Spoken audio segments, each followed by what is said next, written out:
नमस्कार साथियों, इस आधुनिक युग के अंदर पैसे की किसको ज़रूरत नहीं है। हर कोई पैसा और ज़्यादा से ज़्यादा कमाना चाहता है, प्राप्त करना चाहता है और कोई पैसे की वजह से दिक्कतों में है, किसी पे आया ही जा रहा है। तो दोस्तों, जिसका आ रहा है उसका तो प्रकृति ने लिख के भेजा है, जिसका नहीं आ रहा उसका भी प्रकृति ने लिख के भेजा है कि नेचर ने जैसे आपने पिछले जन्म में जो भी किया उसी हिसाब से कुंडली के योग डिसाइड हुए। तो क्या हम कुछ कर नहीं सकते? जिनके पास पैसा आ ही नहीं रहा या थोड़ा आ रहा है या ऑब्स्टेकल है उसके अंदर, क्या हम कुछ भी नहीं कर सकते? हाँ, बहुत कुछ तो नहीं कर सकते, थोड़ा ऐड कर सकते हैं, थोड़ा सा एडिट भी की संभावना बनती है। किस तरह बनती है मैं आपको बताता हूँ। दूसरा खाना दोस्तों आपका धन का खाना होता है। किसी भी जातक का खाना कुंडली का दूसरा खाना धन का है। धन में भाव में जो भी ग्रह आके बैठेगा वो उस धन को देने में सक्षम होगा जो आपको चाहिए। किसी भी खाने का के बैठे, मैं एक उदाहरण के लिए लेता हूँ। अगर सप्तम भाव का मालिक आपके धन भाव में बैठ गया तो सप्तम भाव का मालिक आपको धन देने आया है। लेकिन ग्रह की एक मेंटलिटी है, इस कुंडली का एक सिस्टम है। जो ग्रह जो भी जिस हाउस से कोई भी ग्रह उठ के आता है, जब वो चीज़ वहाँ आके देता है तो उसको भी कुछ चाहिए, क्योंकि जो उसका खाना वो अपने खाने के बारे में भी तो सोचेगा। सप्तम भाव रिलेशन का, पत्नी का, पार्टनरशिप का, जो लोग सामने आप जिनसे रोज मिलते हो, जुलते हो, डील करते हो, उन लोगों का है, रिलेशन बनाने का है। और दूसरा भाव धन का है। रिलेशन का मालिक धन में बैठ गया, आपको धन देगा, लेकिन उसकी एक कंडीशन है, उसको रिलेशन चाहिए।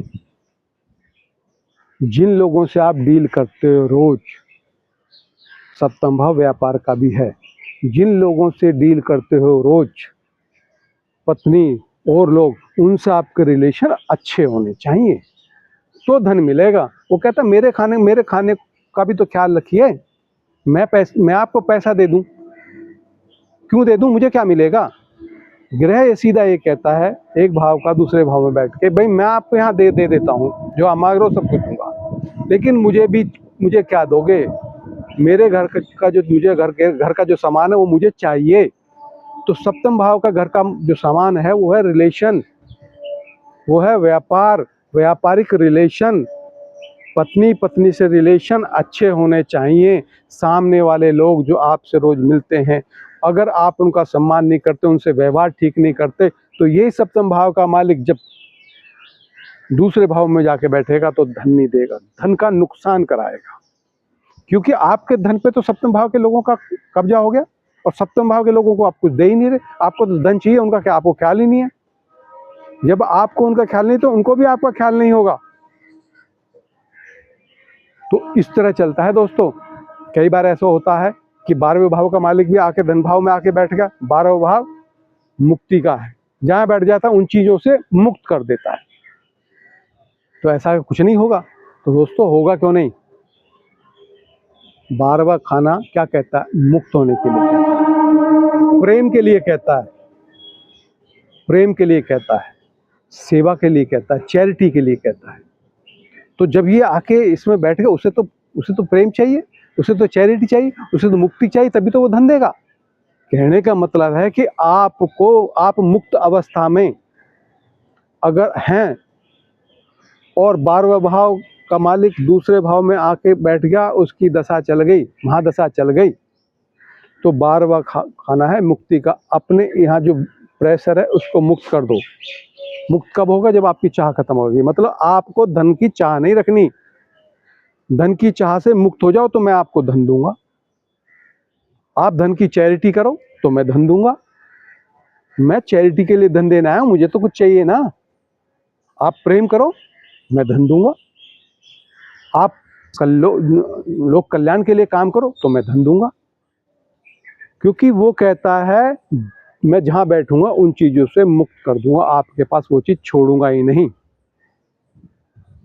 अगर आप मान जाओगे तो बढ़िया, नहीं मानोगे तो आपको फिर मैं अपने तरीके से समझाऊंगा। दोस्तों, दूसरा खाना आपके संस्कारों का, जो भी चीज़ आप इकट्ठी करते हो जीवन में, अपने प्रोटेक्शन के लिए, अपने जीने के लिए, उसका दूसरा खाना है। और ये वाणी का है, भोजन का है, धन का है, आँख का है, कुटुंब का है।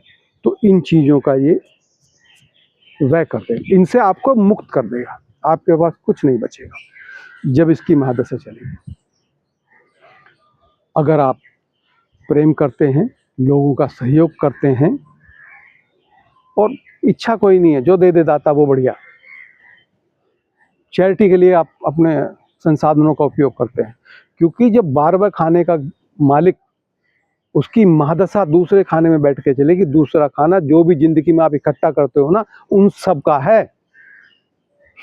चाहे आपने प्रोटेक्शन के लिए प्रॉपर्टी खड़ी, गाड़ी, बंगला, मकान, ज्ञान जो भी करा, ये सब का व्यय कर देगा, छोड़ेगा नहीं आपके पास, अगर आपकी भावना में चैरिटी नहीं हुई।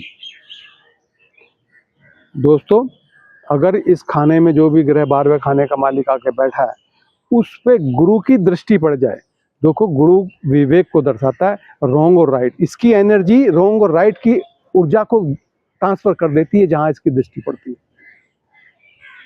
तो अगर दृष्टि गुरु की यहाँ पड़ती है तो रॉन्ग और राइट की एक समझ पैदा कर देगा, फिर आप चैरिटी की तरफ भी जाओगे, लोगों की सेवा करोगे, लोगों से प्रेम भी करोगे और आपके पास धन भी होगा। लेकिन इसकी एक कंडीशन है दोस्तों, सीधा फॉर्मूला है, कोई भी ग्रह यहाँ कहीं आके बैठता है वो चीज़ आपको देने के लिए आए, लेकिन उसको भी तो कुछ चाहिए। मान ली तीसरे भाव का मालिक आ गया, तीसरे भाव का मालिक धन देने के लिए दूसरे भाव में आ गया आपको, तो तीसरा भाव पराक्रम का है, सही डायरेक्शन में पराक्रम।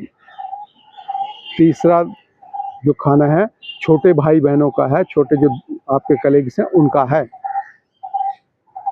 तीसरा खाना आपके संचार का है। दूसरा खाना आपकी वाणी का है, धन का है। तीसरा खाना जगह परिवर्तन का है, ट्रैवलिंग का है। कम्युनिकेशन स्किल यहीं से देखी जाती है, बाजुओं का है। अब ये यहाँ आ रहा है, आपको धन दे रहा है, इसे क्या चाहिए? इसे कम्युनिकेशन चाहिए, इसे कम्युनिकेशन चाहिए, इसे भाई चाहिए, इसे भाई चाहिए, इसे पराक्रम चाहिए। सही दिशा में किया हुआ पराक्रम आपको धन देगा। आपके अपने भाइयों से रिलेशन कैसे हैं? अच्छे रिलेशन होंगे तो आपको आपके भाई सहयोग करेंगे, धन होगा। आप अगर अच्छा कम्युनिकेशन स्किल है, संपर्क करते हैं और ट्रैवलिंग करते हैं, जगह बदलते हैं, आपका कोई ऐसा काम है जिसमें आपको ट्रैवल करना पड़ता है, तो आपको धन आएगा। कहने का मतलब ट्रैवल कीजिए, कम्युनिकेट कीजिए, भाई से रिलेशन अच्छे लीजिए, पराक्रम अच्छा कीजिए, सही दिशा में पराक्रम कीजिए, तो आपके पास धन आएगा। ये सीधा फॉर्मूला होता है। लेकिन दोस्तों कई देखा होगा, मैंने अभी थोड़ी देर पहले आपसे बात करी कि भाई किसी पर तो धन आया ही जा रहा है, तो वो जो भाग हैं, वो भाव जो हैं, पहला भाव, पंचम भाव और नौ भाव ऐसे हैं जहाँ ये शुभ भाव बोले जाते हैं, धर्म के खाने हैं। ये पिछले जन्म के जो आपके पुण्य हैं, 5वां और 9वां खाना। और पहले तो आप खुद ही हो, खुद आप बैठोगे तो धन, अपने व्यक्तित्व को बढ़ाना है आपको, तो आपको व्यक्तित्व पे काम कीजिए, अपने चरित्र को ठीक रखिए। जब पहला भाव का मालिक बैठता है ना धन भाव में, तो अपने चरित्र को ठीक कीजिए, अपनी सेहत को ठीक रखिए, अपनी मानसिकता को ठीक रखिए, तो आपके पास धन आएगा। ऐसे ही 9वें खाने का मालिक जब वहाँ बैठता है, तो आप धर्म से चलिए, आप धर्म से चलिए, बुजुर्गों की सेवा कीजिए, पिता की सेवा कीजिए, और जो ज्ञानी जन है उनके एक्सपीरियंस का लाभ उठाइए। आप पीछे से लेके आए ये सारी चीज, जो पिछला एक्सपीरियंस। ऐसी बुद्धि का मालिक जो पंचम भाव का मालिक बैठता है, वहाँ के बैठे, तो आप पे पीछे की आर्ट है, पंचम भाव पिछले जन्मों की जो जानकारियाँ, पिछले जन्मों का जो इकट्ठा हुआ ज्ञान है, वो है जो पीछे से ही आया, चिपलक के आया, आपको आपने सीखा नहीं, तो आपको बहुत अच्छा मनी मैनेजमेंट आएगा, आपके पास आसानी से धन आएगा। तो दोस्तों ये थी मेरी एक छोटी सी प्रेडिक्शन कि धन कैसे आएगा। आपको कैसे लगी ज़रूर बताइएगा।